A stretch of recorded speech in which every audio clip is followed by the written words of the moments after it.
श्रीगुरुभ्यो नमः। भागवते द्वितीये स्कन्धे सप्तमे अध्याये 35 श्लोकः ಎರಡನೇ ಸ್ಕಂದದ 7ನೇ ಅಧ್ಯಾಯದ 35ನೇ ಶ್ಲೋಕः समाप्तः तिष्ठति। तत्र भगवान् कृष्णः प्रलम्ब खर दर्दुर केशरिष्ट मल्लेभ कंस यवन कुज पौंड्रकाद्यान् अन्यांश्च कौरव सृञ्जयादीन् बल पार्थ भीम व्याजाह्वयेन संजहार। एवञ्च अष्टादशाक्षौहिणीनां तावद्भिरेव दिनैः संहारं सः सम्पादयामासेत् भागवते एव यद्वर्णितं तदिदानीं स्मर्यते। तत्रैषः विषयः उदेति। तदीयं भगवदीयं निलयं ते जग्मुः इति भागवते श्रूयते। किमेते सर्वेपि प्रलम्बाद्याः राक्षसाः पाण्डवाद्याः भक्ताः तथा उदासीनाश्च भगवदीयमेव निलयं कथं प्राप्तुम् अशकन्निति। तमेनं संशयं भगवान् भाष्यकारः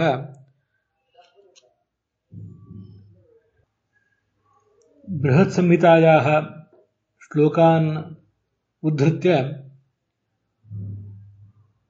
पर्यहार्षेत्।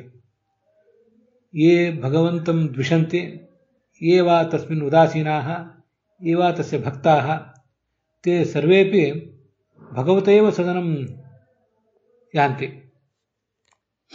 सर्वेपि लोकाः अन्धं तमसा आरभ्य वैकुण्ठपर्यन्तं भगवतेव लोकाः। परन्तु वैकुण्ठश्वेतद्वीपानन्तासनादिषु लोकेषु भगवद्रूपं व्यक्तम् उपलभ्यते।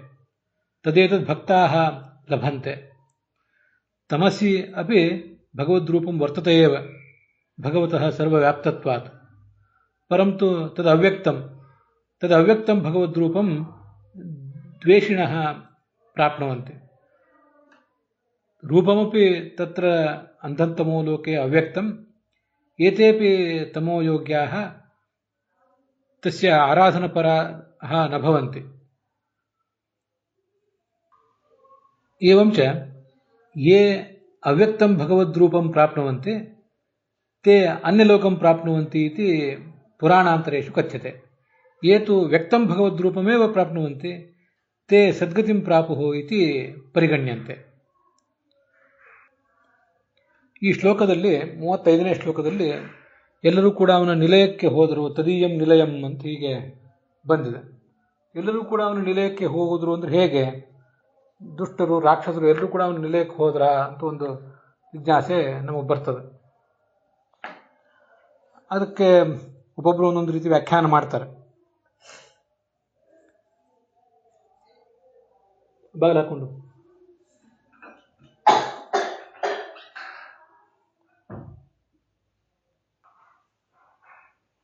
ಸಾತ್ವಿಕರು ರಾಜಸರು ತಾಮಸರು ಅನ್ನುವಂಥ ವ್ಯವಸ್ಥೆ ಎಲ್ಲರ ಸಿದ್ಧಾಂತಗಳಲ್ಲಿ ಇಲ್ಲ. ಆದ್ದರಿಂದ ಅವರ ದೃಷ್ಟಿಗನುಸಾರವಾಗಿ ಎಲ್ಲರೂ ಕೂಡ ಒಂದೇ ಗತಿಗೆ ಹೋಗಬೇಕು. ಭಗವಂತನನ್ನು ದ್ವೇಷಿಸಿಯೂ ಕೂಡ ಸದ್ಗತಿಗೆ ಹೋಗುವುದು ಸಾಧ್ಯ ಇದೆ ಅಂತಲೇ ಅನೇಕ ಜನ ವ್ಯಾಖ್ಯಾನಕಾರರು ಅಭಿಪ್ರಾಯ ಪಡ್ತಾರೆ. ನಾವು ಅದನ್ನು ಕೇಳಿದ್ದೇವೆ. ಅದಂದ್ರೆ ಬೇರೆ ಬೇರೆ ವ್ಯಾಖ್ಯಾನಕಾರರು ಅದನ್ನ ತಮ್ಮ ತಮ್ಮ ದೃಷ್ಟಿಕೋನಕ್ಕೆ ಅನುಸಾರವಾಗಿ ವ್ಯಾಖ್ಯಾನ ಮಾಡ್ತಾರೆ. ಪ್ರಳಂಬಾದಯ ತೇ ಸರ್ವೇ ಹರಿಣಾ ಹೇತುಭೂತೇನ ತದೀಯಂ ನಿಲಯಂ ಅದರ್ಶನಂ ದರ್ಶನಾಯೋಗ್ಯಂ ವೈಕುಂಠಮಲಂ ಯಾಸ್ಯಂತೆ. ಇದು ಶ್ರೀಧರರ ವ್ಯಾಖ್ಯಾನ. ಶ್ರೀಧರರು, ವೀರರಾಘವರು ಹೀಗೆಲ್ಲರೂ ಕೂಡ ನಮ್ಮ ಪ್ರಾಕೃತೇಂದ್ರಿಯಕ್ಕೆ ವಿಷಯವಲ್ಲದ ವೈಕುಂಠಕ್ಕೆ ಈ ಪ್ರಲಂಬಾದಿಗಳು ಹೋದರು ಅಂತ ಅರ್ಥ ಹೇಳ್ತಾರೆ. ವಿಶ್ವನಾಥರ ವ್ಯಾಖ್ಯಾನದಲ್ಲಿ ಪ್ರಲಂಬ, ಧೇನುಕ ಮೊದಲಾದವರಿಗೆ ಸಾಯುಜ್ಯ ಮೋಕ್ಷವನ್ನು ಕೊಟ್ಟ, ಪ್ರೌಂಡ್ರಕ, ದಂತವಕ್ತ್ರ ಮೊದಲಾದವರಿಗೆ ವೈಕುಂಠವನ್ನು ಕೊಟ್ಟ ಅಂತ ಹೀಗೆ ವರ್ಣನ ಕೇಳಿಬರ್ತದೆ. ಅತ್ರ ಪ್ರಲಂಬಖರಾದಯ ಸಾಯುಜ್ಯಂ ಪೌಂಡ್ರಕ ದಕ್ತ್ರವಕ್ತ್ರಾದಯ ವೈಕುಂಠಂ ವ್ಯಾಸ್ಯತಿ ವಿವೇಚನೀಯಂ ಅಂತ. ಆದರೆ ನಮ್ಮ ಸಿದ್ಧಾಂತಕ್ಕನುಗುಣವಾಗಿ ಭಕ್ತ್ಯಾ ತ್ವನನ್ಯಯ ಲಭ್ಯ ಅಂತ ಭಗವದ್ಗೀತಾದಲ್ಲಿ ಕೃಷ್ಣ ಹೇಳಿಕೊಂಡಿರುವುದರಿಂದ ಕೇವಲ ಭಕ್ತಿಯಿಂದ ಮಾತ್ರ ಅವನನ್ನು ತಲುಪುವುದು ಸಾಧ್ಯ, ಅವನ ಲೋಕಗಳನ್ನು ಪಡೆಯುವುದು ಸಾಧ್ಯ. ಸಾಧಕ ಯಾವ ಲೋಕಕ್ಕೆ ಹೋಗ್ತಾನೆ ಅನ್ನೋದು ಮುಖ್ಯ ಅಲ್ಲ, ಅಲ್ಲಿ ಅವನು ಹೋಗಿ ಏನು ಮಾಡ್ತಾನೆ ಅಂತ ಅನ್ನೋದು ಮುಖ್ಯ. ನಮ್ಮ ಸಿದ್ಧಾಂತಕ್ಕೆ ಅನುಗುಣವಾಗಿಯೂ ಕೂಡ ಎಲ್ಲರೂ ಶ್ವೇತದ್ವೀಪ, ಅನಂತಾಸನ, ವೈಕುಂಠ ಲೋಕಗಳಿಗೆ ಏನು ಹೋಗೋದಿಲ್ಲ.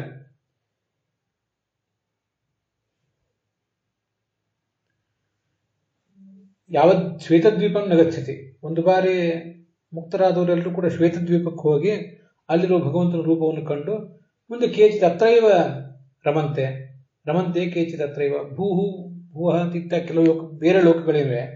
ಈ ಲೋಕಗಳಲ್ಲೇ ವಿಹಾರ ಮಾಡಿಕೊಂಡಿರ್ತಾರೆ ಕೆಲವರು. ಆದರೆ ಅವರಿಗೆ ಲಿಂಗದೇಹ ಭಗ್ನಾಗಿರ್ತದೆ, ಅನಿರುದ್ಧ ದೇಹ ಅಂತೂ ಇರುವುದೇ ಇಲ್ಲ, ಭೌತ ದೇಹ ಇರುವ ಸಾಧ್ಯತೆಯೂ ಇಲ್ಲ, ಸ್ವರೂಪ ಸುಖವನ್ನೇ ಅನುಭವಿಸಿಕೊಂಡಿರ್ತಾರೆ. ಆದರೆ ಶ್ವೇತದ್ವೀಪ, ಅನಂತಾಸನ, ವೈಕುಂಠದಂಥ ಲೋಕಗಳಿಗೆ ಹೋಗುವ ಎತ್ತರಕ್ಕೆ ಅವರು ಹೋಗುವುದೇ ಇಲ್ಲ, ಅವರ ಸ್ವರೂಪ ಯೋಗ್ಯತೆಯಲ್ಲಿ ಅದು ಇರುವುದೇ ಇಲ್ಲ. ಆದ್ದರಿಂದ ಹೋಗುವವರೆಲ್ಲ ಆ 3 ಲೋಕಗಳಿಗೆ ಹೋಗ್ಬೇಕಂತೇನಿಲ್ಲ. ಭೂಲೋಕದಲ್ಲಿದ್ದರೂ ಸದ್ಗತಿಯೇ ಕೆಲವು ಜನರಿಗೆ, ಅದೆಲ್ಲ ಬ್ರಹ್ಮಸೂತ್ರ ಭಾಷೆ ಇತ್ಯಾದಿಗಳಲ್ಲಿ ಬಂದಿದೆ. ಅಂತೂ ಸ್ವರೂಪ ಸುಖವನ್ನು ಅನುಭವಿಸಿಕೊಂಡಿರ್ತಾರೆ. ಇನ್ನು ಯಾರು ನಿತ್ಯ ಸಂಸಾರಿಗಳಾಗಿದ್ದಾರೆ ಅವರು ಮತ್ತೆ ಮತ್ತೆ ಹುಟ್ಟುವುದು, ಸಾಯುವುದು ಇಂಥದನ್ನು ಅನುಭವಿಸ್ತಾನೆ ಇರ್ತಾರೆ. ಯಾರು ತಮೋಯೋಗ್ಯರಾಗಿದ್ದಾರೆ ಅವರಿಗೆ ದುರ್ಲೋಕಗಳನ್ನು, ಅವರಿಗೆ ಯಾವ ಕೆಟ್ಟ ಲೋಕಗಳನ್ನು ಕೊಡಬೇಕೋ ಅದೇ ಲೋಕಗಳನ್ನೇ ಕೊಡ್ತಾನೆ. ವಸ್ತುತಃ ಅಂಧಂತಮಸ್ಸು ಅನ್ನುವ ಲೋಕ, ಶ್ವೇತದ್ವೀಪ, ಅನಂತಾಸನ, ವೈಕುಂಠ ಅನ್ನುವ ಮುಕ್ತ ಲೋಕಗಳು, ಸುಖದ ಲೋಕಗಳು, ಅಂಧಂತಮಸ್ಸು ಅನ್ನುವುದು ದುಃಖದ ಲೋಕ. ಮತ್ತೆ ಇನ್ನಿತರ ಭೂಹ ಸ್ವಹ ಇತ್ಯಾದಿ ಯಾವ ಲೋಕಗಳಿವೆ ಅವು ಎಲ್ಲವೂ ಕೂಡ ಭಗವಂತನ ಲೋಕಗಳೇ. ಭಗವಂತನ ಲೋಕ ಅಲ್ಲದೇ ಇರುವಂತಹ ಒಂದು ಲೋಕವೇ ಈ ಜಗತ್ತಿನಲ್ಲಿಲ್ಲ. ಆದರೆ ಅವನನ್ನ ಧಾಮತ್ರಯ, ತ್ರಿಧಾಮ ಅಂತ ವರ್ಣನೆ ಮಾಡ್ತಾರೆ.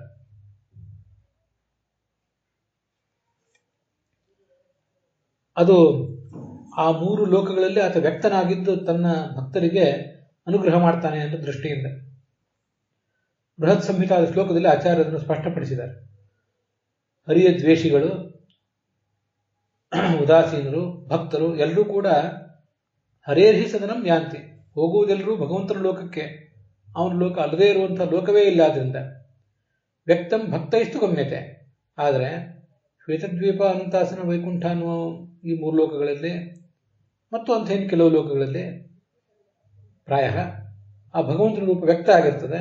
ಅದನ್ನು ಸಾತ್ವಿಕರಾದಂತಹ ಭಕ್ತರು, ಮುಕ್ತ ಯೋಗ್ಯರು, ಸುಖವನ್ನು ಹೊಂದುವ ಯೋಗ್ಯತೆ ಇದ್ದವರು ಪಡೆಯುತ್ತಾರೆ. ಆರಭ್ಯ ತಮ ಆಮುಕ್ತೇ ಕೃಷ್ಣಸ್ಯ ಸದನಂ ಯತಃ. ತಮಸ್ಸಿನಿಂದ ಆರಂಭಿಸಿ ಮುಕ್ತ ಲೋಕದವರೆಗೆ ಎಲ್ಲವೂ ಅವನ ಲೋಕವೇ. ಅವ್ಯಕ್ತ ಹರಿಲೋಕತ್ವಾತ್ ಅನ್ಯೇಷಾಂ ಅನ್ಯಲೋಕತ. ಶ್ವೇತದ್ವೀಪಾದಿ ಲೋಕಗಳಲ್ಲಿ ಭಗವಂತ ವ್ಯಕ್ತನಾಗಿದ್ದು ಅವರ ಸೇವೆಯನ್ನು ಸ್ವೀಕಾರ ಮಾಡುವುದರಿಂದ ಅವರನ್ನ ಆ ಭಗವಂತನ ಸದನಕ್ಕೆ ಹೋದರು ಅಂತ ಹೇಳ್ತಾರೆ. ತಮೋ ಲೋಕ ಮೊದಲಾದ ಕಡೆ ಭಗವಂತನ ಸನ್ನಿಧಾನ ಅಂತೂ ಅವನು ಸರ್ವವ್ಯಾಪ್ತಾದಿಂದ ಇದ್ದೇ ಇರ್ತದೆ. ಆದರೆ ಅಲ್ಲಿ ಅವನು ವ್ಯಕ್ತನಾಗಿರೋದಿಲ್ಲ. ವ್ಯಕ್ತನಾಗಿದ್ದು ಅಲ್ಲಿ ಈ ತಮೋ ಲೋಕಕ್ಕೆ ಹೋದವರ ಸೇವೆಯನ್ನು ಅವನು ಸ್ವೀಕಾರ ಮಾಡಲಿಕ್ಕೆ ಉಪಲಬ್ಧ ಆಗೋದಿಲ್ಲ ಅಷ್ಟೇ. ಆದ್ದರಿಂದ ಅವರಿಗೆ ಮೂಲತಃ ಭಗವಂತನನ್ನ ಆ ತಮೋ ಲೋಕಕ್ಕೆ ಹೋದ ಮೇಲೂ ಕೂಡ ಆರಾಧನೆ ಮಾಡಬೇಕು ಅನ್ನುವ ಸ್ವಭಾವವೇ ಇರೋದಿಲ್ಲ ಒಂದರ್ಥ. ಮತ್ತೆ ಅವರ ಸ್ವಭಾವ ಅಲ್ಲಿ ಇಲ್ಲದೇ ಇರುವುದರಿಂದ ಭಗವಂತ ಅಲ್ಲಿ ವ್ಯಕ್ತನಾಗಿ ಅವರಿಗೆ ಕಾಣಿಸಿಕೊಳ್ಳುವುದೂ ಇಲ್ಲ. ಇದಕ್ಕೆ ವಿಪರೀತವಾಗಿ ಆ ಮುಕ್ತ ಲೋಕದಲ್ಲಿ ಅವರು ಏನೇ ಯಜ್ಞ ಮಾಡಿದ್ರು, ಮತ್ತೆ ಋಗಾದಿ ವೇದಗಳನ್ನು, ಭಾರತಾದಿಗಳನ್ನು ಅಧ್ಯಯನ ಮಾಡಿದ್ರು, ಆ ಎಲ್ಲ ಅಧ್ಯಯನವನ್ನು ಆತ ತಾನು ಸ್ವೀಕಾರ ಮಾಡ್ತಾನೆ, ಅದನ್ನು ಕೇಳಿಸ್ಕೊಳ್ತಾನೆ. ಯಜ್ಞ ಮಾಡಿದರೆ ಯಜ್ಞ ಸ್ವೀಕಾರ ಮಾಡ್ತಾನೆ. ಹೀಗೆಲ್ಲವನ್ನೂ ಸ್ವೀಕಾರ ಮಾಡಲಿಕ್ಕೆ ಅವನು ಅಲ್ಲಿ ಉಪಲಬ್ಧ ಇರ್ತಾನೆ. ಈ ತಮೋಲೋಕ ಇತ್ಯಾದಿ ಕಡೆಗಳಲ್ಲಿ ಅವರಿಗೆ ಮಾಡುವ ಬುದ್ಧಿಯೂ ಇರೋದಿಲ್ಲ, ಅವನಲ್ಲಿ ಉಪಲಬ್ಧನೂ ಆಗೋದಿಲ್ಲ ಅಂತಂದ್ರೆ ತಾತ್ಪರ್ಯ.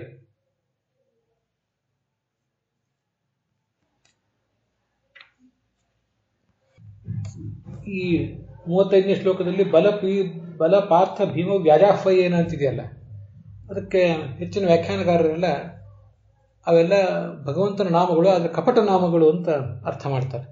ಅದೇನು ಕಪಟ ನಾಮಗಳು ಅಂತಂದ್ರೆ ಅವರ ಅಭಿಪ್ರಾಯ ಏನು ಅಂತ ಸ್ಪಷ್ಟ ಆಗೋದಿಲ್ಲ. ಅದಕ್ಕೆ ಆಚಾರ್ಯರು ಸ್ಕಂದ ಪುರಾಣದ ಮಾತನ್ನು ಕೊಟ್ಟು ಅದನ್ನು ಸ್ಪಷ್ಟಪಡಿಸ್ತಾರೆ. ಕಪಟದ ನಾಮ ಏನಲ್ಲ, ಭಗವಂತನ ಮುಖ್ಯ ನಾಮಗಳೇ ಅವು. ಆ ನಾಮಗಳನ್ನು ಉಳಿದವರಿಗೆ ಅವನು ವ್ಯಾಜದಿಂದ ಕೊಟ್ಟಿದ್ದಾನೆ, ಏನೋ ಒಂದು ನಿಮಿತ್ತದಿಂದ ಕೊಟ್ಟಿದ್ದಾನಷ್ಟೇ. ರಾಮ ಭೀಮಾರ್ಜುನಾದೀನಿ ವಿಷ್ಣುರ್ನಾಮಾನಿ ಸರ್ವಶಃ ರಮಣ ಅಭಯ ವರ್ಣಾದ್ಯಾಹ ಶಬ್ದವೃತ್ತೇಹಿ ಹೇತವಃ ಹರಿರ್ಹಿ ತತ್ರ ತತ್ರಸ್ಥಃ ರಮಣಾದೀನ್ ಕರೋತ್ಯಜಃ ಅತಸ್ತಸ್ಯೈವ ನಾಮಾನಿ ವ್ಯಾಜಾದನ್ಯಗತಾನಿತೋ ವ್ಯವಹಾರ ಪ್ರವೃತ್ತಿರ್ಥಂ ದುಷ್ಟಾನ ಮೋಹನಾಯ ಚ ಅಂತ ಸ್ಕಂದ ಪುರಾಣದ ಮಾತನ್ನು ಆಚಾರ್ಯರಲ್ಲಿ ಉದ್ಧರಿಸಿದ್ದಾರೆ. ರಾಮ, ಭೀಮ, ಅರ್ಜುನ, ಸೋಮ, ಕಾಮ ಅಂತ ಇಲ್ಲಿ ಬರಲಿಲ್ಲ, ಅದನ್ನು ನೆನಪು ಮಾಡಿಕೊಂಡು ನಾನು ಹಾಗೆ ಹೇಳಿದೆ ಅಷ್ಟೆ. ಇವೆಲ್ಲವೂ ಭಗವಂತನ ನಾಮಗಳೇ. ಅವು ಹೇಗೆ? ರಾಮ ಅಂದರೆ ಸುಖ ಪಡುವವನು, ಸುಖ ಪಡಿಸುವವನು ಅಂತ ಅರ್ಥ. ಮತ್ತೆ ಭೀಮ ಅಂದರೆ ಸ್ವಯಂ ಭಯ ಇಲ್ಲದೆ ಇದ್ದವನು, ಮತ್ತೆ ಇನ್ನೊಬ್ಬರಿಗೆ ಭಯಂಕರನಾದವನು ಅನ್ನೋ ಅರ್ಥನೂ ಆಗಬಹುದು. ಇಲ್ಲಿ ಭಯ ಇಲ್ಲದೆ ಇರುವ ಅನ್ನೋ ಅರ್ಥ ಕೊಟ್ಟಿದ್ದಾರೆ. ಅರ್ಜುನ ಅಂದರೆ ಬಿಳಿ ಬಣ್ಣದವನು ಅಂತ ಅರ್ಥ. ಸೋಮ ಅಂದರೆ ಸೌತಿ ಅಮೃತವನ್ನು ಸುರಿಸುವವನು ಅಂತ. ಶೂ ಪ್ರಸವೈಶ್ವರ್ಯ ಧಾತುವಿಗೆ ಮ ಪ್ರತ್ಯಯ ಬಂದು ಹುಟ್ಟಿದ್ದು ಅಂತ ಹೇಳ್ತಾರೆ. ಕಾಮ ಅಂದರೆ ನಮ್ಮ ಎಲ್ಲ ಅಪೇಕ್ಷೆಗಳನ್ನು ಈಡೇರಿಸುವವನು ಇತ್ಯಾದಿ ಶಬ್ದಗಳು. ಇಲ್ಲಿ ಅವು ಬಂದಿಲ್ಲ ಅಂತ ನಾನು ಈಗಾಗಲೇ ಹೇಳಿದೆ. ಇವೆಲ್ಲವೂ ಆ ಶಬ್ದಗಳ ಪ್ರವೃತ್ತಿ ನಿಮಿತ್ತ. ಮುಖ್ಯವಾಗಿ ಭಯ ಇಲ್ಲದೆ ಇದ್ದವನು, ಇನ್ನೊಬ್ಬರಿಗೆ ಸುಖ ಕೊಡುವವನು, ತಾನು ಸುಖ ಸ್ವರೂಪನಾದವನು, ಶುದ್ಧವಾದ ಬಿಳಿ ಬಣ್ಣ ಇದ್ದವನು ಅಂತ ಈ ಎಲ್ಲ ಪ್ರವೃತ್ತಿ ನಿಮಿತ್ತ ಇರೋದು ಭಗವಂತನಲ್ಲೇ. ಆದರೆ ಆ ಭಗವಂತ ತಾನು ರಾಮನಾಗಿ, ರಾಮ ಎಂಬ ಹೆಸರಿನಿಂದ ಬಲರಾಮನಲ್ಲಿ ಇರ್ತಾನೆ. ತಾನು ಸುಖ ಸ್ವರೂಪ, ಆ ಬಲರಾಮನಿಗೂ ಸುಖ ಕೊಡ್ತಾನೆ, ತನ್ನನ್ನು ಯಾರು ಆರಾಧನೆ ಮಾಡ್ತಾರೆ ಅವರಿಗೂ ಸುಖ ಕೊಡ್ತಾನೆ. ಆದ್ದರಿಂದ ಈಗ ಅವನನ್ನು ರಾಮ ಅಂತ ಹೇಳ್ತಾರೆ.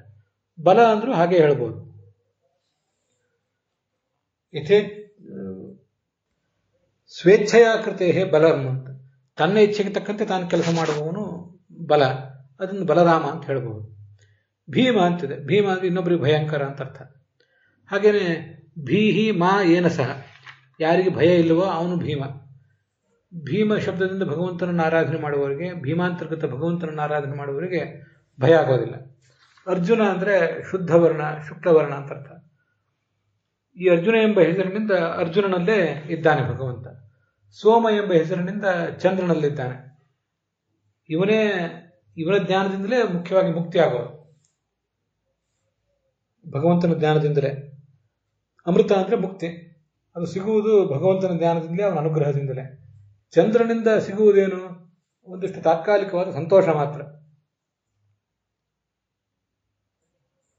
ಮಾನವೋ ಬದಲ ಸಿಂಧು ಶಶಿನಸ್ತು ತ್ರಿನಾಮಕಂ. ಮಾನವ, ಬದರ, ಸಿಂಧು ಅಂತ ಚಂದ್ರನಿಗೆ 3 ನಾಮಗಳಿವೆ ಅಂತೆ. ಮುಂದೆ 11ನೇ ಸ್ಕಂದದಲ್ಲಿ ಒಂದು ಕಡೆ ಬರ್ತದೆ. ಅವುಗಳನ್ನು ಯಾರು ತಿಳಿತಾರೆ ಅವರಿಗೆ ಮುಚ್ಚತೆ ಸರ್ವರೋಗೈ, ರೋಗಗಳ ಪರಿಹಾರ ಆಗ್ತದೆ. ಹೇಗೆಂದ್ರೆ ವಿಷ್ಣು ನಾಮನೇವ ಸಂಸ್ಕೃತೇ, ಭಗವಂತನ ನಾಮಗಳ ಅರ್ಥಗಳನ್ನು ತಿಳ್ಕೊಂಡ್ರೆ ಹೇಗೆ ಸಂಸಾರದಿಂದ ಮುಕ್ತಿ ಆಗ್ತದೋ ಹಾಗೆ ಚಂದ್ರ ಎಂಬ ಶಬ್ದ, ಸೋಮ ಎಂಬ ಶಬ್ದ, ಮಾನವ, ಬದರ, ಸಿಂಧು ಮೊದಲಾದ ಶಬ್ದಗಳ ಅರ್ಥ ತಿಳ್ಕೊಂಡ್ರೆ ರೋಗ ಮುಕ್ತಿ ಆಗ್ತದೆ ಸಾಧಕನಿಗೆ ಅಂತ ಅಲ್ಲಿ ಬಂದಿದೆ. ಈ ಎಲ್ಲ ನಮ್ಮ ದೈಹಿಕ ರೋಗಗಳಿಂದ, ಮಾನಸಿಕ ರೋಗಗಳಿಂದ ನಮ್ಮನ್ನು ಮುಕ್ತನನ್ನಾಗಿ ಮಾಡುವುದು ಮತ್ತು ನಮಗೆ ಶಾಶ್ವತವಾದ ಮುಕ್ತಿಯನ್ನು ಕೊಡುವುದು, ಇದೆಲ್ಲವೂ ಕೂಡ ಆ ಚಂದ್ರನ ವ್ಯಕ್ತಿತ್ವದಲ್ಲಿ ಇರುವುದಕ್ಕಿಂತ ಮುಖ್ಯವಾಗಿ ಭಗವಂತನಲ್ಲೇ ಇವೆ. ಕಾಮ, ಮನ್ಮಥನಲ್ಲಿ ಭಗವಂತ ಕಾಮ ಎಂಬ ಶಬ್ದದಿಂದ ಇದ್ದಾನೆ. ಕಾಮಪರದ ಪ್ರಭು ಅಂತ ವಿಷ್ಣು ಸಹಸ್ರನಾಮದಲ್ಲಿ ಅವನು ವರ್ಣನೆ ಮಾಡಿದ್ದಾರೆ. ಎಲ್ಲ ಕಾಮಗಳನ್ನು ಕೊಡುವವನು ಅವನೇ.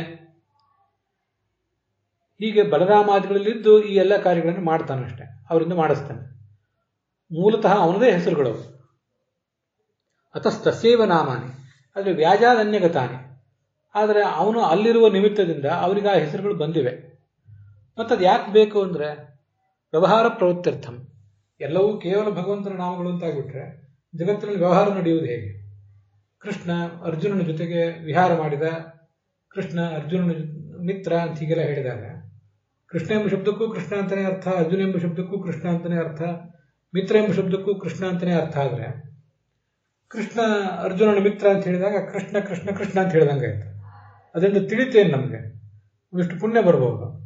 ಕೃಷ್ಣ ಅರ್ಜುನನ ಮಿತ್ರ, ಕೃಷ್ಣ ಅರ್ಜುನರಿಬ್ಬರು ನರನಾರಾಯಣ ಅವತಾರರು, ಹೀಗೆಲ್ಲ ವಿಷಯಗಳನ್ನು ಹೇಳಬೇಕಾದ್ರೆ ಮೂಲತಃ ಭಗವದ್ವಾಚಕವಾದ ಶಬ್ದಗಳು ಕೆಲವು ಬೇರೆ ಸಂಗತಿಗಳನ್ನು ಹೇಳಬೇಕಲ್ಲ. ಹಾಗೆ ಹೇಳಿದಾಗಲೇ ನಮಗೇನಾದರೂ ಒಂದು ಪುರಾಣಗಳಿಂದ ಜ್ಞಾನ ಬರೋದು ಸಾಧ್ಯ. ಆದ್ದರಿಂದ ವ್ಯವಹಾರಕ್ಕಾಗಿ, ಪೌರಾಣಿಕ ವ್ಯವಹಾರಗಳು ಇತ್ಯಾದಿಗಳನ್ನು ನಿರ್ವಹಿಸುವುದಕ್ಕಾಗಿ, ವೈದಿಕ ವ್ಯವಹಾರಗಳನ್ನು ನಿರ್ವಹಿಸುವುದಕ್ಕಾಗಿ ಆ ಶಬ್ದ ಭಗವಂತನ ನಂತರ ಉಳಿದವರನ್ನು ಹೇಳ್ತದೆ. ಮತ್ತೆ ಅದಕ್ಕೆ ಇನ್ನೊಂದು ಕಾರಣ ಇದೆ, ದುಷ್ಟಾನ ಮೋಹನಾಯಚ. ಯಾವುದೋ ಒಂದು ಶಬ್ದವನ್ನು ಶಾಸ್ತ್ರ, ವೇದವಾಗಲಿ ಪುರಾಣವಾಗಲಿ ಒಂದು ಕಡೆ ಪ್ರಯೋಗ ಮಾಡಿರುತ್ತದೆ. ಹಾಗೆ ಪ್ರಯೋಗ ಮಾಡಿದಾಗ ಅದನ್ನು ಯಾಕೆ ಪ್ರಯೋಗ ಮಾಡಿದ್ದಾರೆ ಅಂತ ಸರಿಯಾಗಿ ಅರಿಯಲಾಗದೆ ಪಾಮರರು ಅದಕ್ಕೆ ಆ ಕಥೆ ಯಾರದು, ಯಾರ ಪಾರಮ್ಯವನ್ನು ಹೇಳಿರುವ ಕಥೆ ಅನ್ನುವುದನ್ನು ಗ್ರಹಿಸಲಿಕ್ಕಾಗದೆ ಬಳಲ್ತಾರೆ. ಆದ್ದರಿಂದ ದುಷ್ಟಾನ ಮೋಹನಾಯಜ ಅಂತ ಅನ್ನೋದು ಇನ್ನೊಂದು ಕಾರಣ. ಈ ಭಾಗವತ ತಾತ್ಪರ್ಯದಲ್ಲಿ ರಾಮ ಭೀಮಾರ್ಜುನಾದೀನಿ ವಿಷ್ಣುರ್ನಾಮಾನಿ ಸರ್ವಶಃ ಇಷ್ಟಾದ್ಮೇಲೆ ರಮಣ ಅಭಯ ವರ್ಣಾದ್ಯಾಹ ಅಂತಿದೆಯಲ್ಲ. ರಮಣ ಅಂದರೆ ಸುಖ ಪಡುವುದು, ಸುಖ ಪಡಿಸುವುದು ಅಂತೀಗೆಲ್ಲ ಇದೆಯಲ್ಲ. ಅಲ್ಲಿ ರಮಣದ ಬದಲಾಗಿ ಕೆಲವು ಕಡೆ ಮರಣ ಅಂತ ಹೀಗೆ ಶಬ್ದ ಇದೆ. ಆಮೇಲೆ ಮುಂದೆ ಹರಿಹಿ ತತ್ರ ಸ್ಥಿತ ರಮಣಾದೀನ್, ಸುಖ ಕೊಡ್ತಾನೆ, ಭಯ ಪರಿಹಾರ ಮಾಡ್ತಾನೆ ಅಂತ ಹೀಗೆಲ್ಲ ಇದೆಯಲ್ಲ. ಆ ರಮಣದ ಬದಲಾಗಿ ಮರಣ ಅಂತ ಈಗ ಶಬ್ದ ಕೇಳಿ ಬರ್ತದೆ. ಈ ಗೋವಿಂದಾಚಾರ್ಯರು ತಾವು ಮುದ್ರಿಸಿರುವುದರಲ್ಲಿ ರಮಣ ಅಂತಾನೆ ಹಾಕಿದ್ದಾರೆ. ರಮಣ ಅಂದ್ರೆ ಸುಖ ಅಂತಾನೆ. ಆದರೆ ಮರಣ ಅಂತಿರುವ ಪಾಠವನ್ನು ಕೂಡ ನಾವು ಗ್ರಹಿಸಬಹುದು, ಅದರಲ್ಲೂ ಒಂದು ಮಹತ್ವ ಇದೆ ಅಂತಾರವರು. ಮರಣ ಅಂದ್ರೆ ಸಾವು ಅಂತ ಅರ್ಥ. ರಾಮ ಸುಖದಾಯಕ, ಅವನು ಬಲರಾಮನಲ್ಲಿ ಇದ್ದು ಸುಖದಾಯಕ ಅಂತ ಈಗ ಅರ್ಥ ನಾವು ತಿಳ್ಕೊಂಡ್ವಿ. ಮರಣ ಅಂತಿದ್ರೆ ಅದಕ್ಕೆ ಇನ್ನೊಂದು ಅರ್ಥ ಹೇಳಬೇಕು ಅಂತಾರವರು. ಹೀಗೆ ಅಂದ್ರೆ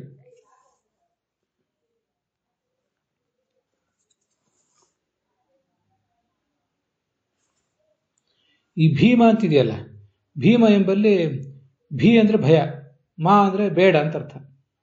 ಅದು ಮಾ ಭೀ ಅಂತ ಆಗ್ಬೇಕಾಗಿತ್ತು, ಆದರೆ ಭೀಮ ಅಂತ ಆಗಿದೆ. ಇದನ್ನು ಸರಿಯಾಗಿ ಗಮನಿಸಬೇಕು. ಅಭಯ, ನಿಷೇಧ ಶಬ್ದ, ನಿಷೇಧವಾಚಕ ಅಕ್ಷರ ಮೊದಲಿರಬೇಕು, ಮುಂದೆ ಅದರ ನಂತರ ಭಯ ಅನ್ನೋ ಶಬ್ದ ಇರಬೇಕು. ಹಾಗೆ ಅಭಯ ಹೇಗೋ ಹಾಗೆ ಮ ಭೀ ಅಂತ ಇರಬೇಕು. ಅದರಿಂದ ಭೀಮನ ಹೆಸರು ಮಾ ಭೀ ಅಂತ ಆಗಬೇಕೆ ಹೊರತು ಭೀಮ ಅಂತ ಹೇಗಾಯಿತು? ಅಕ್ಷರಗಳು ವ್ಯತ್ಯಾಸ ಆಗ್ತವೆ ಕೆಲವು ಕಡೆ. ಅದನ್ನೆಲ್ಲ ನಾವು ಬೇರೆ ಬೇರೆ ಕಡೆ ನೋಡಿದ್ದೇವೆ. ಅದಕ್ಕೇನು ಹೆಚ್ಚಿನ ಉದಾಹರಣೆಗಳನ್ನ ಕೊಡಬೇಕಾಗಿಲ್ಲ. ಸಂಸ್ಕೃತದಲ್ಲಿ ಹಾಗೆ ಮೊದಲು ಬರಬೇಕಾದ ಆಮೇಲೆ ಬರಬೇಕಾದ ಮೊದಲು ಹೀಗೆಲ್ಲ ಕಾಣಿಸ್ಕೊತಾವೆ. ಹಾಗಾಗಿ ಮಾ ಭೀ ಅಂತ ಆಗಬೇಕಾದ್ದು ಭೀಮ ಅಂತ ಹೇಗಾಯಿತು, ಅದರಂತೆ ಇಲ್ಲಿಯೂ ಕೂಡ ಮಾರಯತೀತಿ ರಾಮ ಅಂತ ಆಗಬೇಕಾದದ್ದು ರಾಮ, ಅದು ವ್ಯತ್ಯಸ್ತ ಆಗಿದೆ ಅಷ್ಟೆ. ಮಾರಯತೀತಿ ರಾಮ ಇತಿ ಭವತಿ. ಮಾರಯತಿ ಕೊಲತಾನಾದ್ರಿಂದ ಅವನು ರುದ್ರನಲ್ಲಿದ್ದು ಯಮಸಭಾದಲ್ಲಿ ಅವನಿರ್ತಾನೆ. ರಾಮೋ ಯಮಸಭಾ ತಲೆ ಅಂತ ಮಹಾಭಾರತದಲ್ಲಿ ಮತ್ತು ತಾತ್ಪರ್ಯ ನಿರ್ಣಯದಲ್ಲಿ ಇತ್ಯಾದಿ ಕಡೆ ಕೇಳಿ ಬರ್ತದೆ. ಯಮನ ಸಭೆಯಲ್ಲಿದ್ದು ಆ ರಾಮಚಂದ್ರ ಎಲ್ಲರನ್ನೂ ಸಂಹರಿಸ್ತಾನೆ ಅಂತ ಬಂದಿದೆ. ಯಮನ ಸಭೆಯಲ್ಲಿರುವ ಆ ಯಮ ಏನಿದ್ದಾನೆ ಅವನೆಲ್ಲರೂ ಸಂಹಾರಕ, ಅವನೊಳಗಿದ್ದು ಸಂಹಾರ ಮಾಡಿಸುವವನು ಇವನೇ. ಹೀಗೆ ರಮಯತೀತಿ ರಾಮ ಹೇಗೋ ಹಾಗೆ ಮಾರಯತೀತಿ ರಾಮ, ಮಾ ರ ಇವೆರಡು ರಾಮ ಅಂತಾಗಿವೆ. ಮೊದಲು ಮ ಇದ್ದದ್ದು ಆಮೇಲೆ ಹೋಗಿದೆ, ಆಮೇಲಿದ್ದ ರ ಮೊದಲು ಬಂದಿದೆ. ಮಾರಯತೀತಿ ಮಾರಹ, ಮದನೋ ಮನ್ಮಥೋ ಮಾರಹ ಅಂತ ಒಂದು ಶಬ್ದ ಅಂತ ನಮಗಿದ್ದು ಗೊತ್ತಿದ್ದೇ ಇದೆ. ಅವನು ಕೂಡ ಎಲ್ಲರನ್ನೂ ತನ್ನ ಹೂವಿನ ಬಾಣದಿಂದ ಹೊಡೆಯುವವನು, ಕೊಲ್ಲುವವನಾದ್ರಿಂದ ಅವನಿಗೆ ಮಾರ ಅಂತ ಹೆಸರು. ಭಗವಂತ ಮಾರನೂ ಹೌದು, ರಾಮನೂ ಹೌದು. ಹೀಗೆ ಗೋವಿಂದಾಚಾರ್ಯರು ಆ ಪಾಠವು ತಪ್ಪಲ್ಲ ಅಂತ ಅಭಿಪ್ರಾಯ ಪಡ್ತಾರೆ. ಅಲ್ಲಿಗೆ ಈ ಭಾಗ ಸಮಾಪ್ತವಾಗಿದೆ. ಹುಸಿಯನಾಡಿ ಹೊಟ್ಟೆ ಹೊರೆವ ವಿಷಯದಲ್ಲಿ ರಸಿಕನೆಂದು ಹುಸಿಗೆ ಹಾಕಿದರು ಎನ್ನು ಹೃಷಿಕೇಶನೇ ಈಶನಿನ್ನ ಚರಣ ಭಜನೆ ಆಸೆಯಿಂದ ಮಾಡುವೆ ದೋಷ ರಾಶಿ ನಾಶ ಮಾಡು ಶ್ರೀಶಕೇಶವ ಶ್ರೀಕೃಷ್ಣಾರ್ಪಣ ಮಸ್ತು.